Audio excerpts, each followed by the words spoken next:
দাদুর বাড়িতে খাবারের আয়োজনের পরের পার্ট নিয়ে চলে আসলাম। তো হ্যালো, আসসালামু আলাইকুম, welcome to our page Aladdin genie lifestyle. সবাই কেমন আছেন? আশা করছি ভালো আছেন, আমরাও ভালো আছি আলহামদুলিল্লাহ। তো প্রথম পার্টে তো বলেছিলাম হঠাৎ করে দাদুর মৃত্যুবার্ষিকী উপলক্ষে আমরা সবাই চলে গিয়েছিলাম, যার আয়োজন ছোট হুপি করেছিল। এটা ছিল পরের দিন সকাল, সারা রাত তো ঘুমাইনি, 1 থেকে 1.5 ঘন্টা ঘুমিয়েছি। তো এদিকে দেখিয়ে দিচ্ছি কী কী আয়োজন করা হয়েছিল। তো শসা, লেবু, সালাদ এগুলো তো কেটে নেওয়া হয়েছে, এখনও ডেকোরেশনের বাকি। একটু পরে ডেকোরেশনও করা হয়ে যাবে, কারণ 10টা থেকে খাবার অলরেডি শুরু হয়ে যাবে। এইদিকে আমার পাপাইটা বালি চেয়ার নিয়ে খেলছিল, আর আমার ছোট আব্বু তাকিয়ে তাকিয়ে দেখছিল। এই যে দেখেন পাপাইয়ের দুষ্টামি। তো যাই হোক, আমি এখন দেখিয়ে দিব কি কি রান্না করা হয়েছিল সারা রাত ধরে। যেহেতু এটা জেফতের খাবার, তাই সাড়ে 9টা 10টা থেকেই খাবার শুরু হয়ে যাবে। তো এই তো দেখতে পাচ্ছেন, এখানে মাংস ছিল, 3 পাতিল গরুর মাংস রান্না করা হয়েছিল। সাথে ছিল বুটের ডাল দিয়ে গরুর যত হাড্ডি গুড্ডি ছিল, নলা পায়া যা যা ছিল সব দিয়ে বুটের ডাল রান্না করা হয়েছিল। আর ছিল সাদা ভাত। আর আমাদের এলাকার মধ্যে ফেমাস, বিয়ে বাড়ি হোক, জেফতের খাবার হোক, যাই হোক, মানে জন্মদিন হোক, সুন্নতে খতনা হোক, দইটা মাস্ট থাকবে। তো আগেই দেখেছিলেন দই বসানো হয়েছিল। তো খাবার লাস্টে ছিল দই। এই তো ডেকোরেশন করাও শেষ হয়ে গিয়েছে, একটু পরে খাবার শুরু হয়ে যাবে। তো আমরা তো গোসল টোসল করে রেডি হয়ে গিয়েছিলাম। সেদিন অনেকটা গরম পড়েছিল, তাই সুতি একটা ড্রেস পরেছিলাম, মানে 3 পিস পরেছিলাম। আমি আবার আসার সময় এই দিনের জন্য 2টা ড্রেস নিয়ে আসছিলাম, একটা একটু গর্জিয়াস আর একটা একটু সিম্পলের মধ্যে, মানে সময় বুঝে মানুষ বুঝে পরবো। যেহেতু মৃত্যুবার্ষিকী ছিল, তাই সিম্পলটা নিয়ে আসছি। আবার কয়দিন আগে ঈদ গিয়েছে, কাজিনরা আসবে, সবাই যদি ঈদের ড্রেস আনে, সবাই গর্জিয়াস পরলে আমাকে আবার সাদা সিধে লাগবে, তাই একটা গর্জিয়াসও নিয়ে আসছিলাম। সকাল থেকে দুপুর পর্যন্ত যখন মেহমান ছিল সিম্পল ড্রেসই পরেছিলাম। যখন সবাই চলে গিয়েছিল আর আমরা সব কাজিনরা মিলে ঈদের ড্রেস পরেছিলাম, যদিও আমারটা ঈদের ড্রেস না, বাট সবার সাথে তাল মিলিয়ে গর্জিয়াস ড্রেস ছিল। তো যাই হোক, খেতে বসে গিয়েছি। একটু আগে আমার ছোট ফুপিকে দেখিয়ে দিয়েছিলাম, উনি এই খাবারটার আয়োজন করেছিল। তো এইদিকে আমি, ছোট আম্মু, তারপর হচ্ছে আম্মু, যে আব্বু দাঁড়িয়ে আছে, সবাই মিলে খেতে বসে গেছে। যদিও আব্বু খাচ্ছিল না, আব্বু দেখছিল কাকে কি দেওয়া হচ্ছিল। তো প্রথমেই ডালটা খেয়ে ফেলেছিলাম, নলার একটা হাড্ডি নিয়ে, তারপর গরুর মাংস নিয়েছি। আর এদিকে সব কাজিন, বোনের মেয়েরা আমাদের সাথে খেতে বসে গিয়েছিল। সব খাবারই অনেক অনেক মজা ছিল, বিশেষ করে গরুর মাংসটা কি বলবো, এত মজা ছিল যে বলার বাহিরে আলহামদুলিল্লাহ। তো আমরা খেয়ে দিয়ে সব কাজিনরা মিলে চলে গিয়েছিলাম একটা সুন্দর জায়গায় ছবি তুলবো বলে। এখন অনেকে ভাবতে পারেন মৃত্যুবার্ষিকীতে এমন গর্জিয়াস ড্রেস কে পরে, এমন লুক কে দেয়, কিন্তু আমরা সব কাজিনরা যেহেতু একত্রে হয়েছি, আর কয়েকদিন আগে ঈদ গিয়েছে, ভাবলাম ঈদের সময় তো সহজে কারোর সাথে একসাথে দেখা হয় না, তাই সবাই মিলে সুন্দর করে একটু সেজে গুজে তারপর হচ্ছে ছবি টবি তুলি ফ্যামিলি মেম্বারদের সাথে।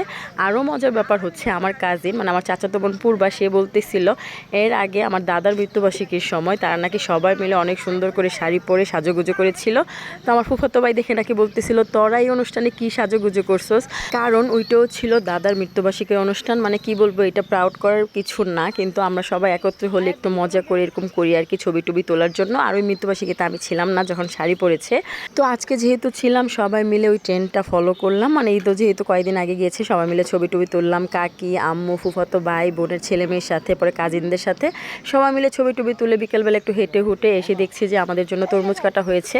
তরমুজটা একদমই মজা ছিল না। এই যে দেখেন আমার চাচাতো ভাই কি দুষ্ট, সে খেয়ে ফার্স্ট বলছে এমন মজা, এরপর ওয়াক করে ফেলে দিতেছিল। তারপর অনুষ্ঠানের বিকেলবেলা আমার ছোট হুপি সবার জন্য কলিজা ভুনা করবে। সেটা হচ্ছে যে গরুটা রান্না করা হয়েছিল, এই গরুটা সবটা কলিজা, ফ্যাপসা, গুদ্দা যা যা ছিল সব ছোট হুপি নিজের হাতে ভুনা করতেছিল, সব মশলা মেখে টেকে নিয়ে বাহিরে ইটের চুলায় বসিয়ে দিবে। আর আমরা তো সেদিন খাবারের উপরে ছিলাম, সমুচা বলেন, সিঙ্গারা বলেন, এটা ওইটা আনা হচ্ছিল আর আমরা খাচ্ছিলাম। তো তরমুজ টরমুজ খাবার পরে বাজারে পাঠানো হয়েছিল সিঙ্গারা সমুচা আনার জন্য, গরম গরম বিকেলবেলা সবাই খাবে। তো এই তো আমরা সমুচা খাচ্ছিলাম, সিঙ্গারাটা পাইনি।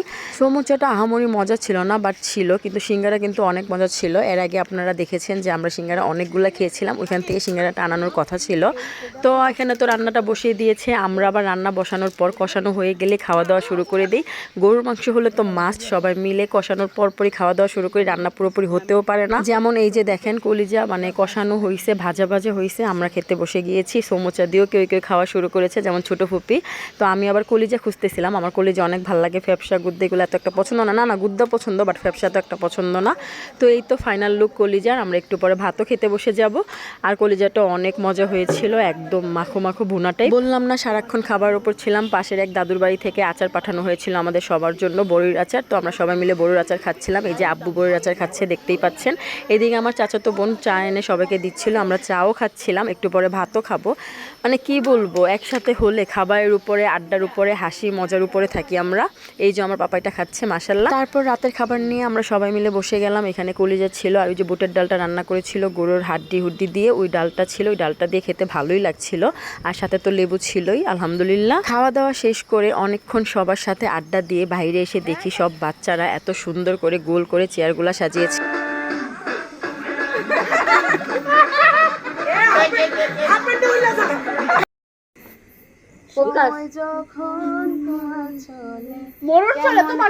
তারপর সারা রাত চলছিল গান, আড্ডা। আল্লাহ হাফেজ, আসসালামু আলাইকুম।